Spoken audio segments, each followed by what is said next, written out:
Good afternoon, everyone, and welcome to our webinar. As you come in, please share your name, your organization, your role. Let us know a little bit about yourself in the chat.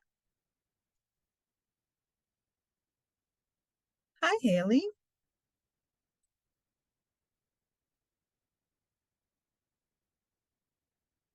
Welcome, everyone. Thank you so much for attending our webinar today.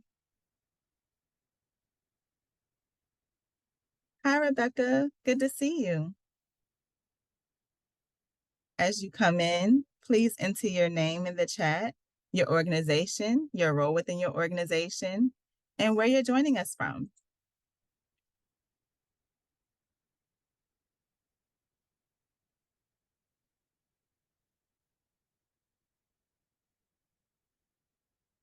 Welcome, everyone. I'm joining from a sunny but chilly Richmond, Virginia. Do I have any East Coast friends with us today?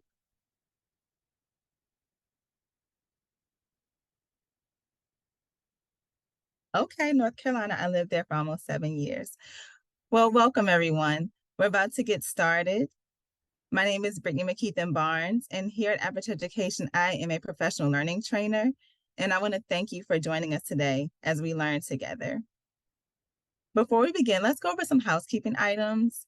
This webinar is being recorded, and everyone will receive a copy of the recording at the end of the presentation to review or share with colleagues. We provide all the resources from today's webinar in our post-event email, so thank you for signing up. If you're having trouble seeing the screen, you should first exit full screen view. If you still can't see the slides, you can double-click on the small box at the top middle of your screen, and it should bring up the slide deck. For this presentation, we recommend that you select speaker view at the top right of your screen so that you can focus on our amazing speakers for today. You should also see 4 functions at the bottom of the screen. We will utilize the chat box throughout today's session. We have 2 specific chats for you. And the chat box can be used to provide answers to questions and to engage with each other, respectfully, of course. We are using the Q&A feature for all questions. So please add any questions to the Q&A box, not the chat. We will answer all questions at the end of the presentation. For accessibility purposes, closed captioning is also available. You can toggle that on or off at the bottom of your screen at your discretion. And finally, the raise hand function. This feature can be used if there are any tech issues. If you raise your hand, I will send you a private chat to address any issues, and we'll try to resolve them as efficiently and helpfully as we can. So with that in mind, we're going to introduce our speakers. So put on your speaker view so that you can see them as they speak. Leading our webinar today, we have Dr. Sara Prewett, a senior researcher at Aperture Education, and Dr. LaShardai Brown, a product strategist for Adult SEL at Aperture Education. Sara Prewett, Dr. Sara Prewett, is a senior researcher here with us with a doctorate in educational psychology and over 19 years of experience as an educational researcher. Sara specializes in conducting research and development aimed at strengthening K-12 students' social-emotional competencies. Her work primarily focuses on effective implementation of strengths-based strategies, tools, and methods, all aimed at creating effective and supportive learning environments. So welcome, Sara. And then we have Dr. LaShardai Brown as her PhD in biomedical research and serves as the product strategist for Adult SEL at Aperture Education. She has contributed to numerous research studies and has previously held several positions in higher education. So with that, one last reminder, make sure you're in speaker view to see our speakers. Let's get started. Thank you so much, Brittany, for that warm and inviting introduction for Dr. Brown and myself. We just noticed that Dr. Brown, I have the distinguished honor to be Dr. Brown today, according to our slide, but that's just a mistake. I'm actually Sara. So let's get started. As we are thinking about tiered interventions, I want to position us a little bit into the kinds of frameworks that we started with when we were building these SEL strategies and the interventions package.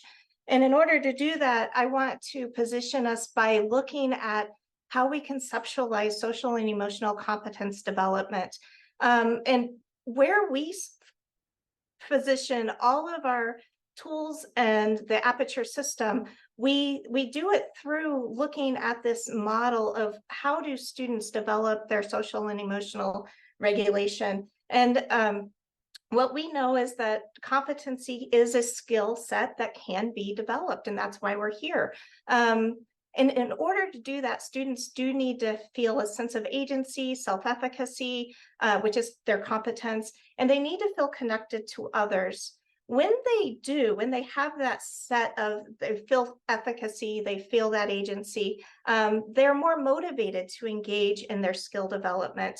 And when they do that, they then often display behaviors that we find that are like actually very adaptive in our academic learning environments, and also in peer relationships and adult to student relationships, and it creates a cascade model for them. So as you can see on the slide, agency, competency, and connection leads to motivation, leads to positive behaviors, and these things reinforce each other. And of course, social and emotional skill development happens in a positive learning environment. So we need to be able to position students in an environment in which they build those positive relationships with each other. We explicitly teach those skills to them, so it is very obvious they have the language that they need in order to build that. We scaffold for them through routines and structures, and we are also modeling what that looks like by our own behaviors and our own coping strategies that we're using. So when we do that, we often think of it as a tiered framework. So if you think of that model you just saw, where you want to first put in place a system of resources in your environment that we call foundational practices that really support skill development within our own system. So foundational practices lead then, once you have the routines in place, the structures in place, it's a safe learning environment, then we can start thinking about what that explicit skill instruction looks like. And that's where we start to turn to the Tier 1 SEL strategies. And these are what we're going to see in a second. These are able to be used with any group of students at any given time, and they're able to be folded into our lesson planning. So within any given week of lesson planning, you're able to start building skills with all of your students, even students who already have really fantastic skills. We know that social and emotional competencies we're always working on them. Even adults are constantly working on those skills. Of course, sometimes we need something bigger. We need something more for students who maybe need extra scaffolding, extra supports. And so that's where we get into the Tier 2 interventions. So when you identify from your data that there are students who are really struggling with these specific skills, then we can give them something more. We can give them explicit instruction that's sequenced and focused and engages their active learning in order to give them a boost of support in a scaffolded way. So let's move on. That's the MTSS Foundation. And what I would like to know from you right now is, when we're thinking about our data, so since we're the Aperture system, we think about DESA data all the time, and we think about how that data can help inform what we're doing for our students. So what I want to know, as you're thinking about your data with your students, how are you currently using your student data to inform instructional practices? So what does it look like when you look at data, and then what is it that you're doing right now? So if you don't mind popping that in the chat, I would love to know, and I'll start reading those responses as we move into our discussion on our universal strategies. While you're thinking about that question, and if you don't mind putting it in the chat, I do want to talk about how programming really supports equitable outcomes for our students. And we know that assessment has a really important role in that. So even though we're not talking about the DESA assessment specifically right now, we are going to talk about how to use that data to better inform us on how we're able to respond specifically to students' needs, but also build the strengths that we've identified. So by intentionally implementing these regular discussions and activities and SEL, giving SEL language for our students, we are able to build their competencies, their coping strategies. They're more resilient in the face of challenges. And we're also fostering relationships because we're building that safe way to be able to have these conversations. And even when times are really tough and challenging and hard, we're able to give kids tools and help support them through those challenges in an effective and adaptive way. So I'm seeing from the chat that there are several people who are looking at adding intensive interventions at different tiers, doing whole class lessons, small groups, and one-on-one sometimes is really important. Using DESA to identify skills deficits, which is absolutely true. And then within that, I want to also always think about, even with kids who are scoring on the needs side, identifying where they have some strengths. And so we can harness those strengths to help build those other skills. So with that, we know that this is all done in a safe and inclusive learning environment.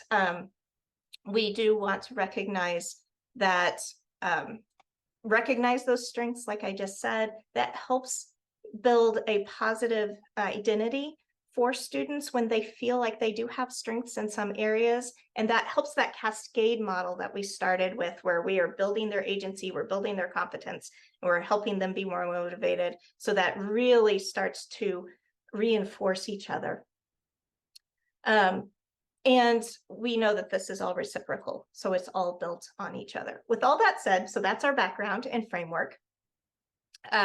Let's move on to what we have at Aperture that helps implement universal strategies. And then in a second, I'll get into what the tiered instruction looks like. So our universal strategies are really focused on being easy to implement, easy to incorporate in already like basic instructional models. And they're tied directly to the DESA data, and it's all steeped in research best practices, research-based best practices. So with that, what I want to say is what we're really proud of is this is a direct tie. It's the answers the next step from now that you've got DESA data and you know where your students' strengths and areas of need are. What do you do with that information? And this is our answer to that question. One thing that we have done is we have developed 15 different strategies per competency, and we have them for all developmental grades. So we have elementary school set, we have a middle school set, and we have a high school set. So if you're looking at the screen right now, this is just the front page of one specific strategy. And the specific one is optimistic thinking. It's called bounce back. We have a version of this for elementary, middle, and high school, and they're developmentally appropriate across the three tiers, the three grades levels. Each strategy is relatively short. It's designed to be clear and explicit, provide educators with the ideas and tools to use with their students in order to implement this specific skill set. And it's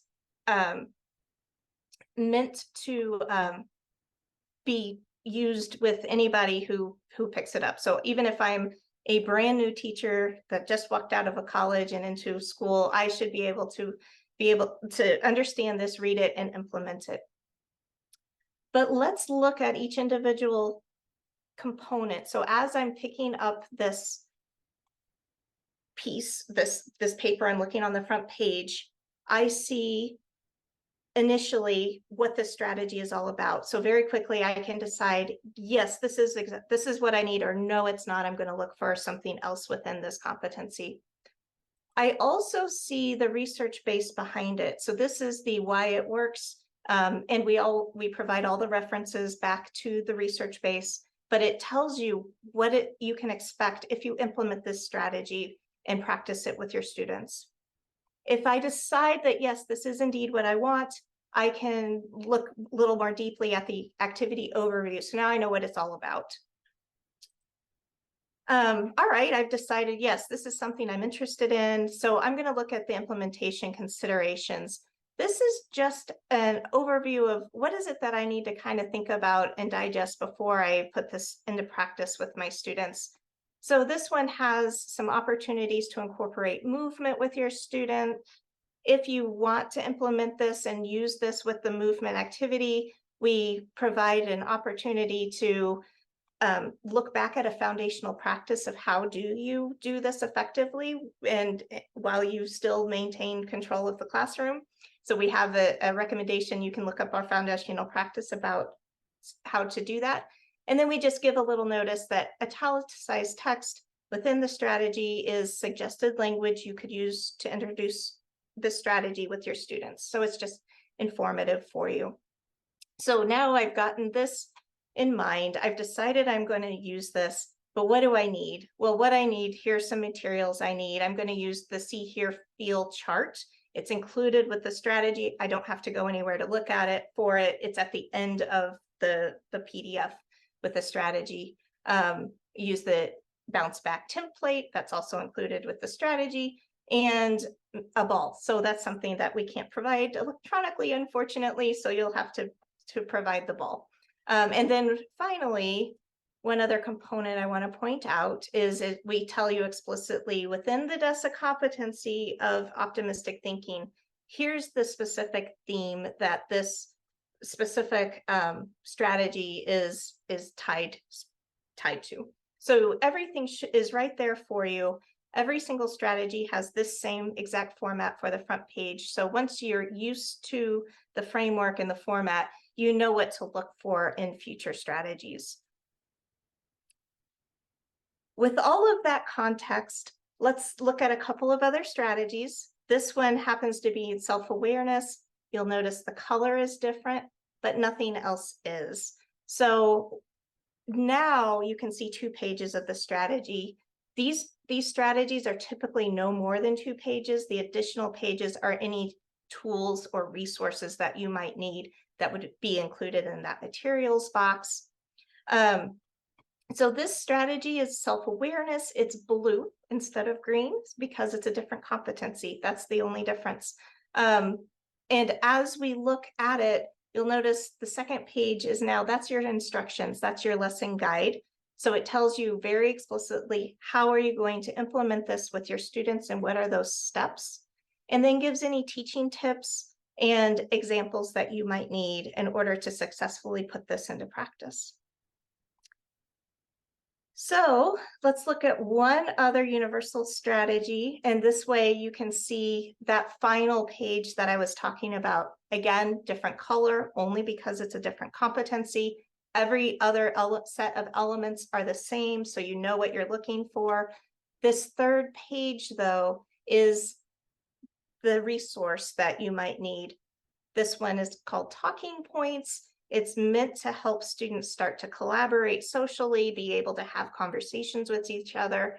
And it includes a set of topic ideas that educators could use, so they're not having to decide what to do with them. They're not making it up on their own. However, this is also a great example of a strategy that you could implement with academic integration. So once students are used to this kind of strategy, this kind of activity, you could start to implement whatever your topic is. If you're teaching history and you're specifically talking about the American Revolution, maybe you want to start having some talking points about those lessons specifically. So this is how you can start integrating some of these SEL components into the academic classroom. And finally, one other example, I wanted to show this one. This is another example of a tool. The prior one was an example of content that could be implemented should you choose and want to. These are examples of tools. So if we have a tool or a chart or something we're recommending using in order to successfully implement that activity, we provide it for you. So this is just to show you what we mean when we're talking about that. So how do you implement these? I've given a lot of discussion as I've gone through about like incorporating it into lesson plans, incorporating it into your content. But really it is about harnessing students' strengths. So starting with areas, if your students are pretty well, really positively rated and optimistic thinking, for example, start with optimistic thinking. So harness those and build those strengths over time in repeated practice. And that it's just easier. And then you can start incorporating other areas into your lesson planning. It's also, we would recommend like starting with fun activities, because something like that example of talking points, if you start in with that and try to incorporate it immediately into your American Revolution discussion, that might not work as well as if you start and have students start practicing talking about their favorite movies. So have like harness their interest, get them used to the activities, and then of course you can start folding it into academic learning as well. And then let's see, I think yeah. So I think that's, as you get, yes, sorry, my brain just went in a few different directions. But as you get used to the structure and content of these strategies, it should get easier and easier to figure out how you can fold them into your regular educational practices. And with that, so those are universal strategies that everybody can benefit from. But we also know that some kids really, and as we saw in the chat, really do need more intensive work around and in tier 2 and even individualized instruction. Today, I'm going to talk about tier 2 interventions, but all of our programs do come with guidance on how to further intensify the tier 2 interventions to meet the needs of those kids who really do need more intensive one-on-one kinds of programming. So we provide that as a way to support students who are really, really struggling. Just like our social emotional learning strategies for the universal classrooms, the intervention programs are all tied back to the DESA data. They are all research-based. They are all designed to be easily implemented, and they all come with all the tools that you need, unless we recommend using a ball or something like that. The focus of each set of lessons centers around the different DESA competencies. So even within our 5 SEL programs, these 5 actually encompass all of the competencies that you'll see when you see your DESA data results. The one on here, the one strand, the program I want to point out is the third one. It's the Social and Emotional Skill and Academic Development Program. This one is meant to truly integrate into whatever academic content that you're already putting in place with students. So if it's a reading program, you can incorporate this one right into that reading program, and the program tells you how to do it. It also focuses on the skills of optimistic thinking and self-management to help students really build those kinds of SEL skills into their content learning. I want to get into what these mean. The way we develop these, you will see that they have a lot of lessons. I'll go back. Most of them have 24 lessons, a few of them have 12. In order to really focus on what we call the SAFE acronym, which is sequenced, active, focused, and explicit, which we know is a research-based way to really build skills, we needed to do that in a cascading model across multiple lessons where the thread is going all the way through in order to help boost the skills and then reinforce them over time. So these are built in a sequenced fashion, and they are meant to be active with a lot of student voice and choice built within them. So the students are engaged in building their competency and agency throughout. And they're also very explicit instruction for those students. And when you're doing that, you're helping, when we go back to that initial SEC framework, you're helping build that cascade of competency to motivation to behavior and over again. When you have the tier 2 programming, so you've purchased the strategies and interventions program, you have access to all 5 courses. LaShardai is going to show you in a second about how we recommend you make some initial decisions on which to choose from first, but you could choose any of them. So you click on the program when you see it, and this is just a real quick screenshot of what you'd see at the beginning. But then you're into the lesson content. So all 24 lessons, well, this one is relationship skills, so it has 12. So all 12 lessons for relationship skills are in sequenced order. So it starts at lesson 1, goes to lesson 2. And every single component of the lesson is included in this content.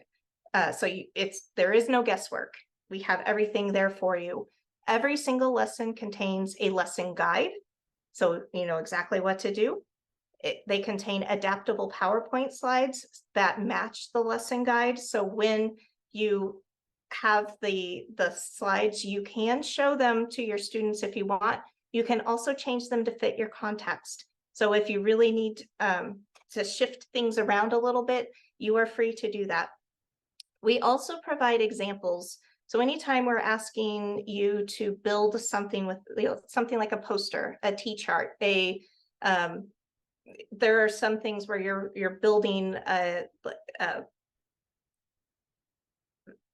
now my brain is blanking, but one of them, you're building a book with students over time. So, but we provide the examples of what that can look like.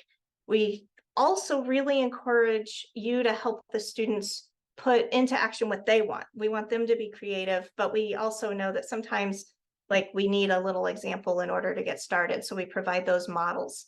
And then we provide the blank resources and tools.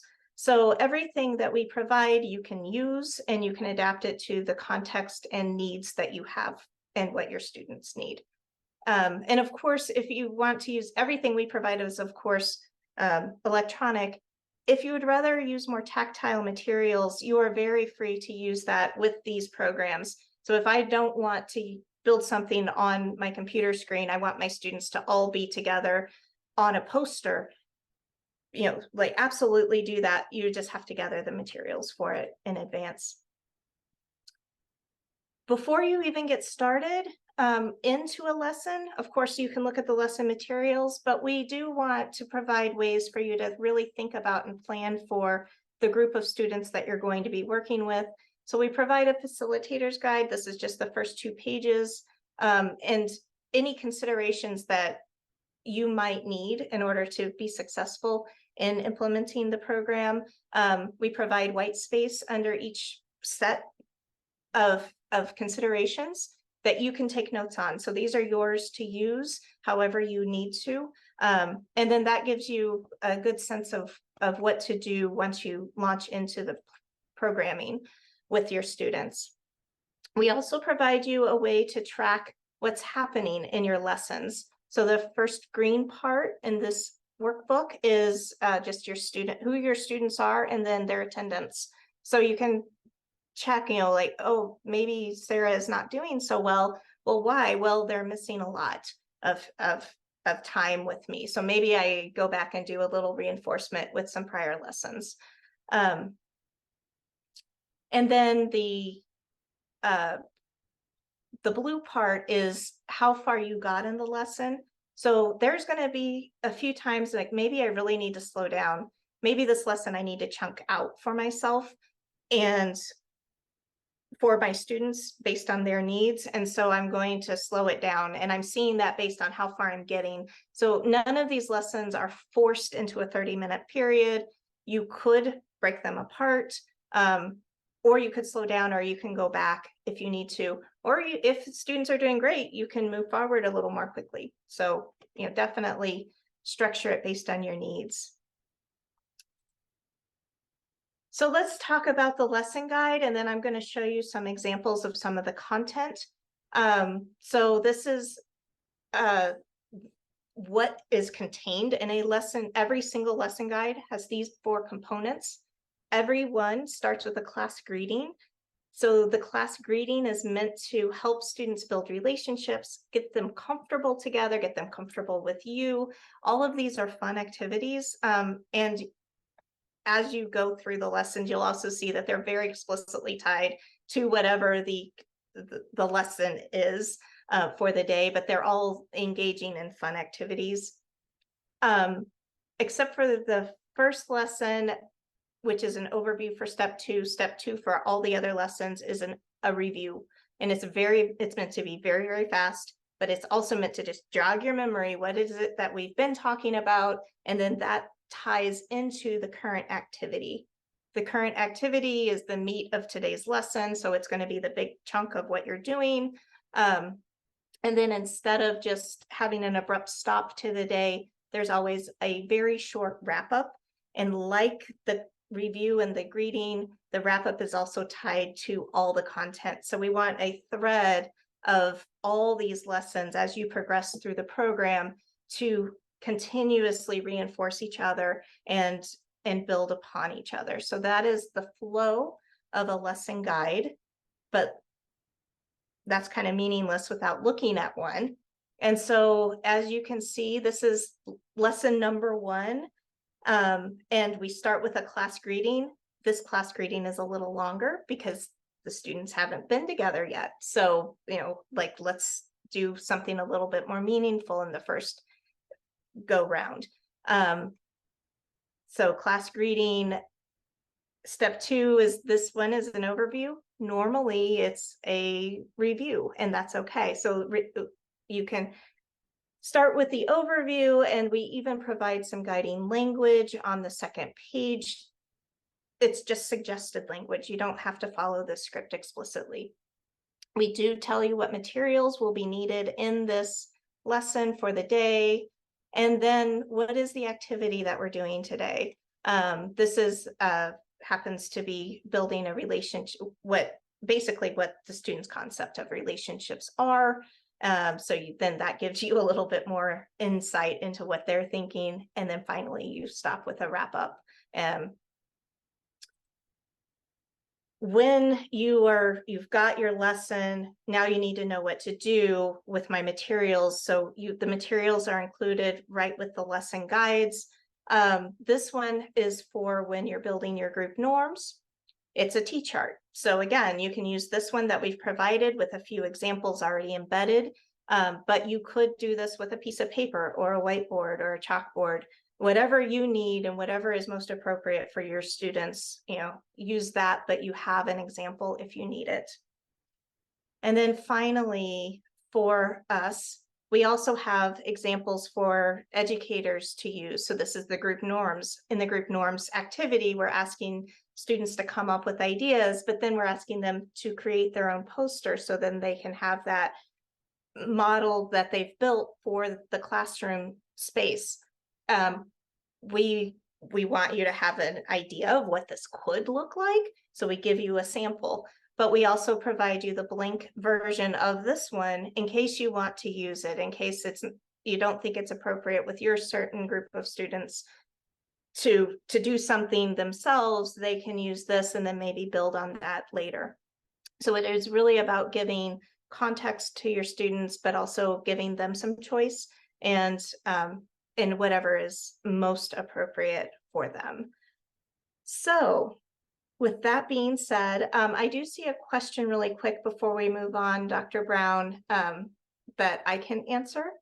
It says, can you clarify how the tier 2 lessons are broken down by grade level or grade band? And yes, I can answer that. So right now they are meant to be so adaptable that you can put them into whichever grade level you need to at the moment.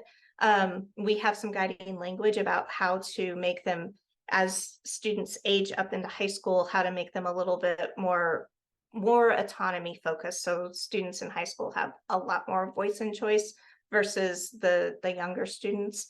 And in the next year, we're actually going to grade band them further. So we're going to do a K-2 version, a 3-5 version, a 6-8 version, and a 9-12 version. But so that's coming. It's coming soon, but not quite there yet. So Brittany, I think I'm handing the mic back over to you. Yes, and I much appreciate it. So, guys, wasn't that just so exciting?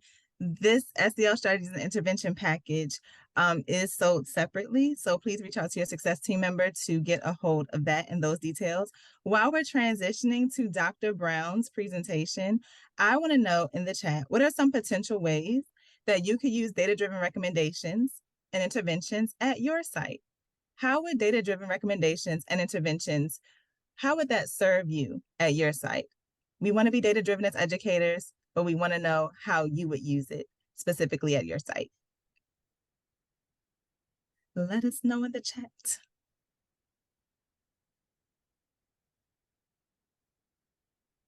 And Dr. Brown is getting ready to share her screen. Yeah, just one moment.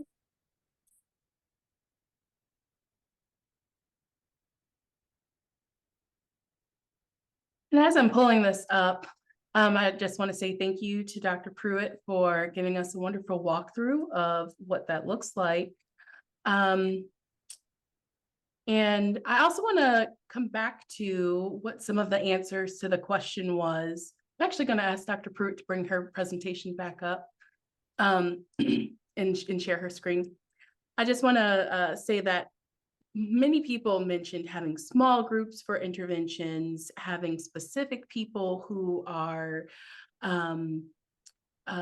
working as interventionists for needs. And I want to say that we at Aperture have been really intentional about making this process more streamlined and making it easier to go from assessment to recommendation, and then to really monitor any progress and see how your students are growing. All right, I see that Dr. Prewett has brought the slides back up. Thank you so much for that. And so as we're switching gears, I'm so excited and happy to show you what this actually looks like in the Aperture system. And so Dr. Prewett has gone through the background of MTSS, and we've also seen the focus that we have for Tier 1 and Tier 2 solutions. So now I'm going to introduce you what it looks like in the Aperture system and how our SEL focused solutions work with the new product that we've just rolled out, the Strategies and Interventions package. And so what we're seeing here is actually a user flow. It's 4 main steps, a basic user flow of going from assessment to monitoring student progress. And so when we're going from assessments, we're using full assessment data. So this is including teacher-based assessments like the DESA or the DESA HSE, as well as student-based assessments like the DESA high school SSR and the middle school SSR that we've just released this year. And so when we first start with assessments, we're able to really identify what are those areas of growth, what are those areas of strength. And using the reports that we get, we move to step 2, which are these data-driven recommendations. And from these data-driven recommendations, we have both the SEL strategies that was just presented and the Tier 2 intervention programs that you can also use. We've also tried to be very intentional about being able to track the usage and the implementation of each of these solutions. And we've added places where you can record which strategies are being used or which intervention is being used, and be able to customize who is actually going to be having these things implemented. So you can use it based off of you can track whether it's only a small select group of students that are identified from those who have full assessments. And you can also track it for your entire class. So those who don't have full DESA assessments, you can still track that they are being served with these different solutions. And then for step 4, you're able to really be able to monitor student growth and see which strategy, what intervention was being used, and seeing how your students' DESA ratings are improving, or what are some additional needs that are needed there. So I'm really excited to give you a brief walkthrough of what that looks like in the Aperture system. And so we're first going to start with these data-driven recommendations. So as I mentioned, we provide recommendations immediately after student ratings. So this is going directly from assessment and now moving into a data-driven solution that's presented. We were very intentional about making these recommendations accessible across multiple places within the Aperture system. And so it's really easy for our users to find. You can see this call out. There's an example here of the data-driven recommendations.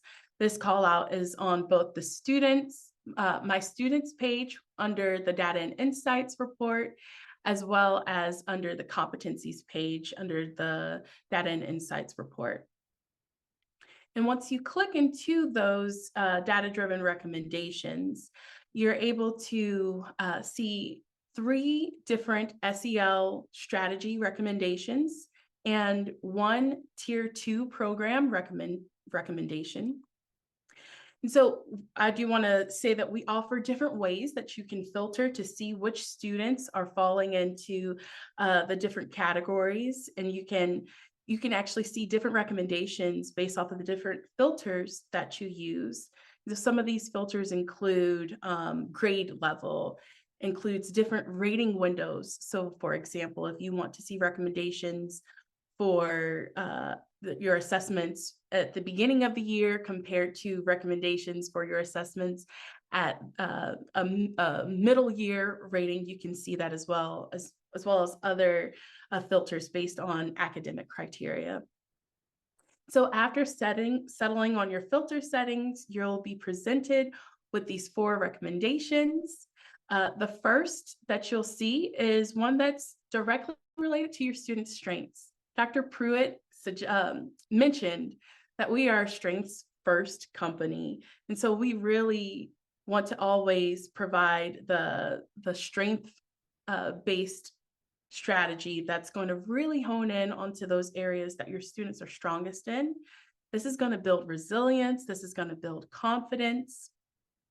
And after implementing that strength-based strategy, you can go on and implement either of these 2 growth-based strategies. And so the growth-based strategies are going to be related to the area that has the greatest need that your students are demonstrating.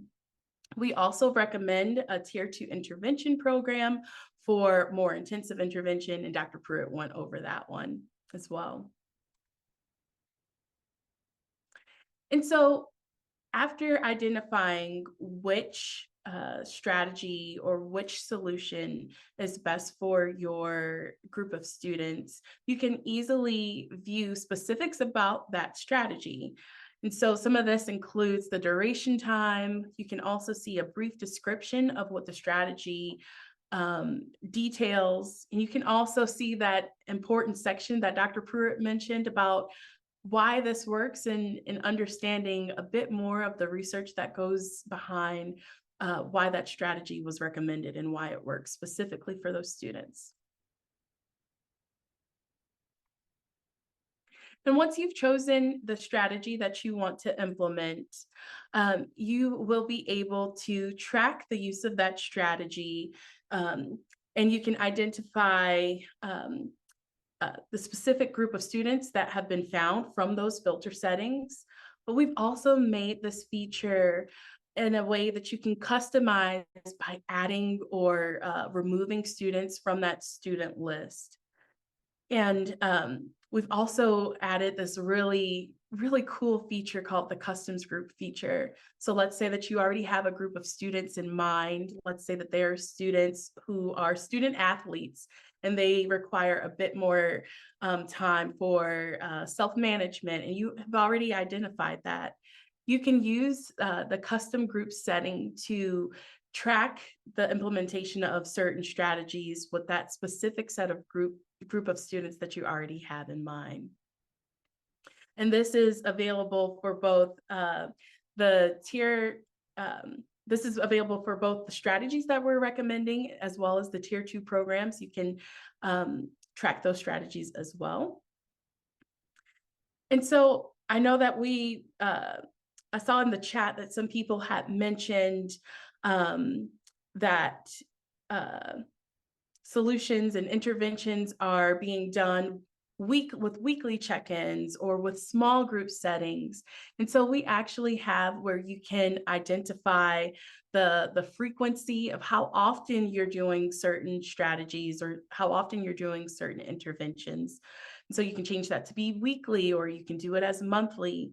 You can also identify who's the owner, be it a school counselor, or be it someone else who's working specifically with the group of students. And we also have this section here where you can add comments.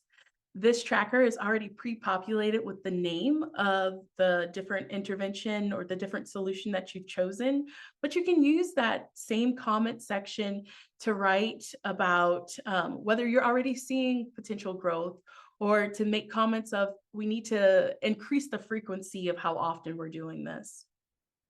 One thing I do want to mention is that these strategies and interventions, the strategies in specific, were written in a way that you can reuse them multiple times. And so it's not just written to be done one time and then that's it, but they're really reusable. And I think that really ties to the strength and to how accessible and how great these strategies are. And so I know that the data-driven recommendations are based off of full assessments. However, let's say that you have a group of students who are all falling within the typical or the strength category. We still have strategies that are available within the strategy section of the Aperture system. And we've also made it where you can still track the use of those strategies with the students who are falling into those different ranges. And so by using clicking the use strategy, you'll still be able to see that strategy tracker pop up, and you'll still be able to track the strategies with the students who may have not gotten a full DESA.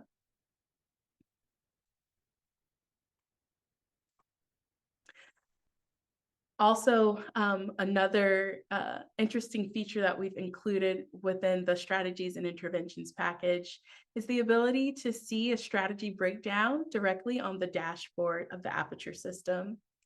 And so with this, you can see the number of strategies that you've actually created, and you can see how many students have strategies that are aligned with them. Also been intentional about increasing collaboration and communication of these different solutions that's used. And with this export all button, you're able to download a full CSV file that has the name of the student, the name of the strategy, the name of the competency that's being addressed, and all of those other important informations like the frequency or the different comments that you have. So this is easy to download and share amongst colleagues, or download and save within your own files so that you can always come back and track to see the solutions that you're implementing.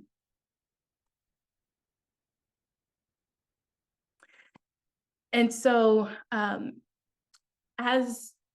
as you go through and you utilize the different supports that we have now built within the strategies and interventions package, we really hope that you can use this to monitor students' growth and student progress. We've added within the individual student reports, you can see here, we're looking at Brody, for instance, a second grader. You can see how Brody has gone from falling into the need category and going up and getting stronger, and now falling into the typical category. And you can see and directly correlate the use of strategies, the use of interventions, and see how that's correlating to the changes in students' progress. And so we've been intentional about, as you're able to see the growth and able to see the changes in a student's assessment report, you can also see what are the strategies or what are the solutions that's related to that student directly on that student report page.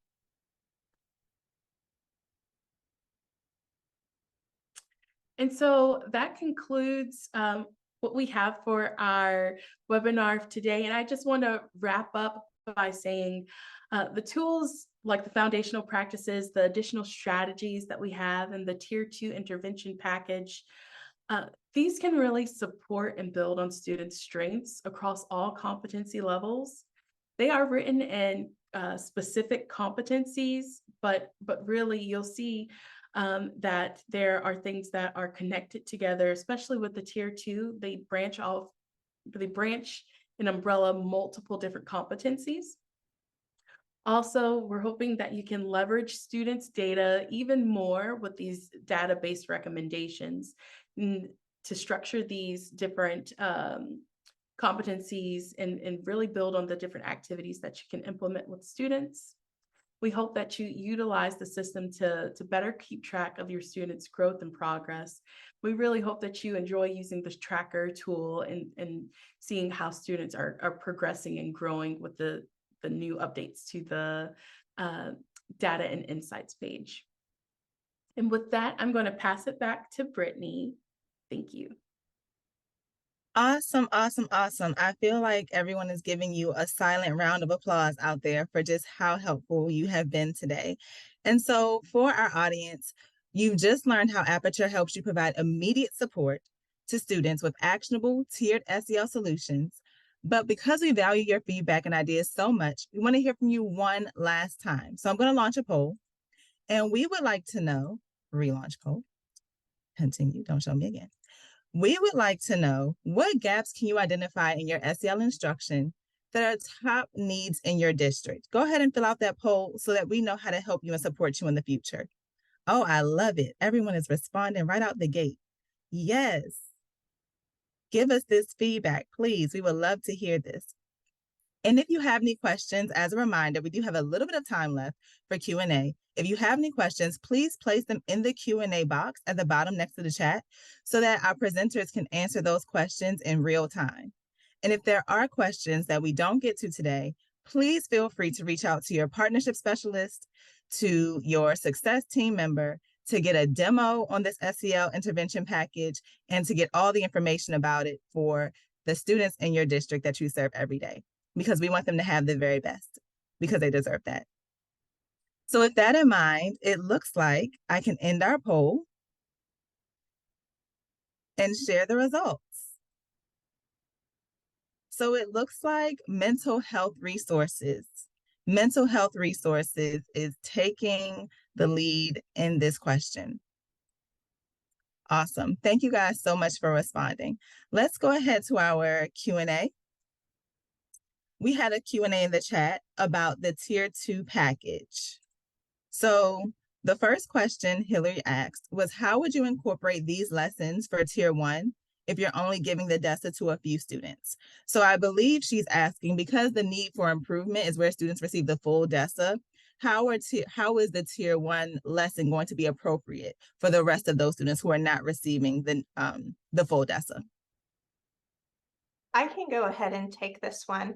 One of the things that we know from research and best practices in teaching is, while you're getting the data from just that handful of students, all of your students are going to benefit from this instruction. So you don't need to just highlight the competency directly towards those few. You're going to be able to implement this with an entire classroom. And that also helps students collectively learn the strengths, the language. They get to have extra practice in that activity and solidify their own skills. So even if they're showing high levels of strength in that competency, it still is beneficial to be able to implement these SEL strategies universally. But it's especially effective for those kids who need the practice. And Hillary, I hope that answers your question. If you have a clarifying question at this time, you can feel free to enter that into the chat. But I did see your question about, do we have a tier 2 package for that? And so the tier 2 interventions package falls under the SEL strategies and interventions package. And so that is one full package that has the SEL strategies, the tier 2 interventions, and the data-driven recommendations.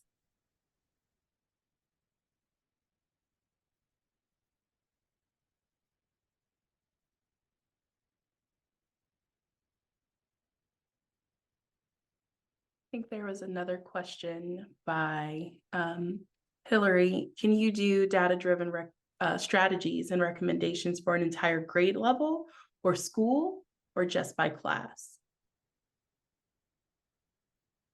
So all of it.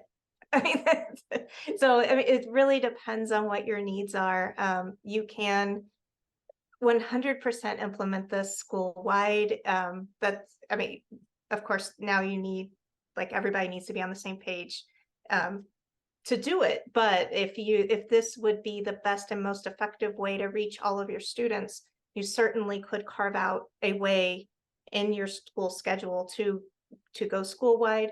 But LaShardai was talking about the way we can filter in the system allows you to specifically pinpoint the different groupings. So if you want to do a class, your own, I'm an educator in a general ed class, and that's who I want to serve, that's what I'm going to filter to. If I've got a group of kids who I've already been working with in tier 2, and I really want to see what a strategy or recommendation looks like for just that group, I can filter to just that group. So there are a lot of ways that you can implement this based on your own needs. And LaShardai, I don't know if you want to add to that. But that was perfectly said. The data-driven recommendations page was really built to provide recommendations not only for a select group of students, but if you have access to several different raters and their assessments, you can look and see what recommendations come across multiple raters. If you're servicing several different schools, you can also see recommendations across different sites as well.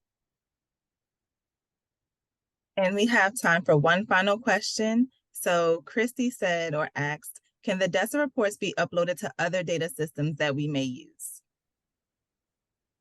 Can you say that question one more time, Brittany? Can the DESA reports be uploaded to other data systems that we may use? DESA reports can be downloaded as CSV files. I'm unsure about whether it speaks nicely with other systems, but that would definitely be a nice question for your success team manager to answer. Thank you, Brittany. Yes, that is definitely a question for your success team member, and they can ask integrations and we can get that answer right for you, Christy. So thank you with that. We appreciate all of you coming. Thank you, Sara and LaShardai, Dr. Prewett, Dr. Brown. And thank you, attendees, for joining us today. We'll be sending out a follow-up email with a recording of the presentation and resources within 24 hours. So with that, we wish you a prosperous school year and enjoy the rest of your day. Thank you, guys. Yes, thank you so much. We appreciate that you came.